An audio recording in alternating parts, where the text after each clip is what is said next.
Have you ever wondered why would anyone in their right mind choose to live in a vehicle? I have. I mean, what if I don't want to live the way you live? Oh, don't be ridiculous, Andrea. Everybody wants this. Yeah, that used to be me.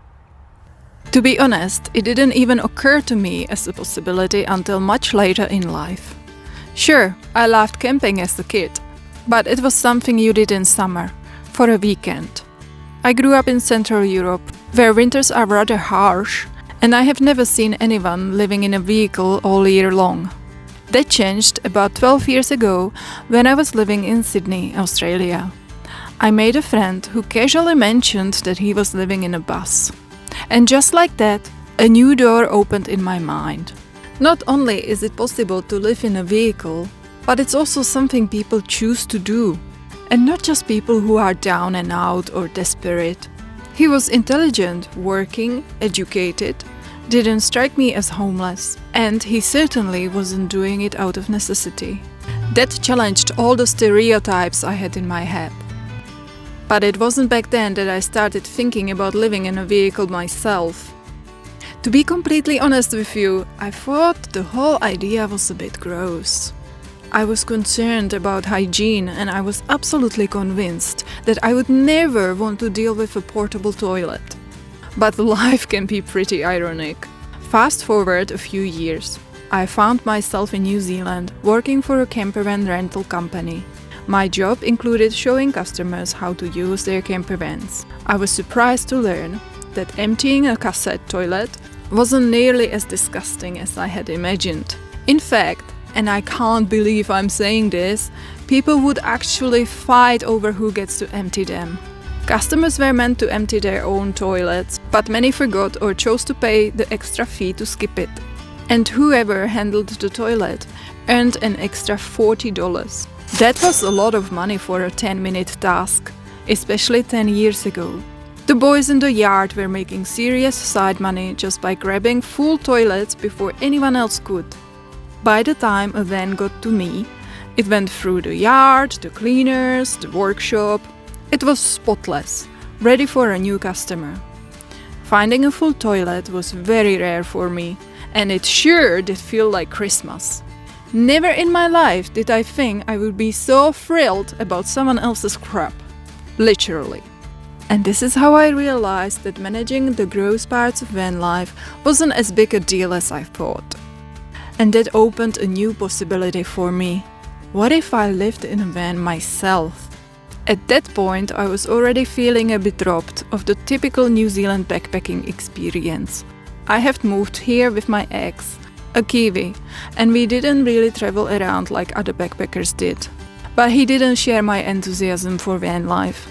We both had difficult childhood, which left us struggling with low self-esteem, but we handled it very differently. He was more focused on keeping up appearances. Nice car, nice house, looking successful. For him, living in a van would have been degrading. My way of building my confidence has been through achieving things that seemed out of reach. Things that made me feel capable and proud of myself. Like getting a commercial pilot's license. I don't care if my car doesn't scream rich. Anyone can buy a fancy car on credit. That doesn't impress me.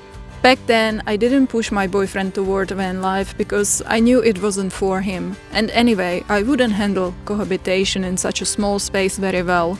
I need personal space. And then, 7 years ago, I found out he had one more way of improving his self-esteem. And that was by dating more than one woman. Honestly, if a man ever tells you you are too good for him, trust him. He knows why he is saying it. You don't. The breakup triggered a chain reaction. I left my well-paid job as a flight dispatcher because I needed a fresh start, but they wouldn't give me extended leave. I moved out of the house we rented together and ended up renting a room in a share house with all male flatmates, including a sexist landlord who thought, as the only woman, I, and only I, should be responsible for cleaning the bathroom and the kitchen. I didn't want to rent in New Zealand anymore. I was tired of living in shared houses, constantly cleaning up after flatmates, and dealing with landlords who treated adults like children. At 33 years old, I was told I could only have one visitor per week. And it wasn't because I was having too many visitors. In fact, I had none at all. But did I need a permission at that age? And then there were the regular inspections. I don't know how you guys deal with it, but I wasn't used to this from my home country.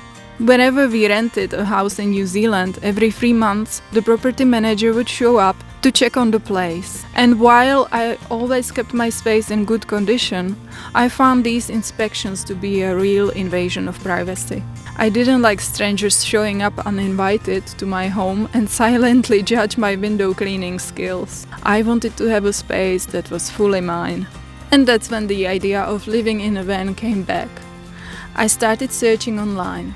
At first, I was thinking small, something like a Volkswagen T5. I wasn't planning a fancy conversion, just throwing a bed and a few essentials in and hitting the road.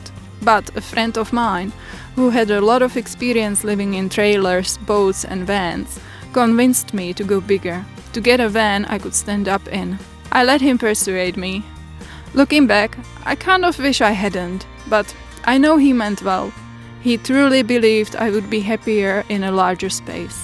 He even offered me access to his workshop, and when I started building the van, he began helping me.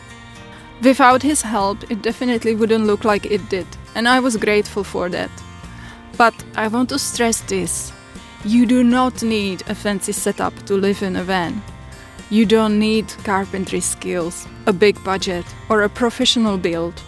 You can make it work with whatever you have. Don't let anyone convince you otherwise. So in October 2018, I moved into my van full-time. I didn't have any long-term plan or idea of how long I would live this way. But honestly, once you get used to the freedom, it's nearly impossible to imagine returning to bricks and sticks and paying rent again. Somehow it would feel like such a huge step back. Almost silly even. And how do I support myself? I have never been on government benefit before anyone starts calling me a parasite. Instead, I discovered I love temp work. I enjoy learning new things and meeting new people. I am a hard worker during my work period, but I also want to live. Knowing that I only have to stick with a job for a few months gives me energy and peace of mind. Of course, this lifestyle comes at a cost, and I plan to talk about that in another video. The lack of job security, the stress of not knowing when the next paycheck is coming, and how that impacts your mental health. It's real, but in my opinion, the freedom is worth it. Over the years, I have done all sorts of work: administration, reception, waitressing, operations control, kiwi fruit pruning, packing mangoes, driving, guiding tours, even mining. I was overqualified for many of those jobs, but honestly, who cares? Money is money. I can do almost anything if I know it's just for a while. As I mentioned in my previous video, my dream is to find a regular seasonal job. Something that allows me to live freely, but also plan my budget and sleep peacefully at night. I would love to be able to splurge on a trip to Tonga someday, without worrying whether I'm being irresponsible.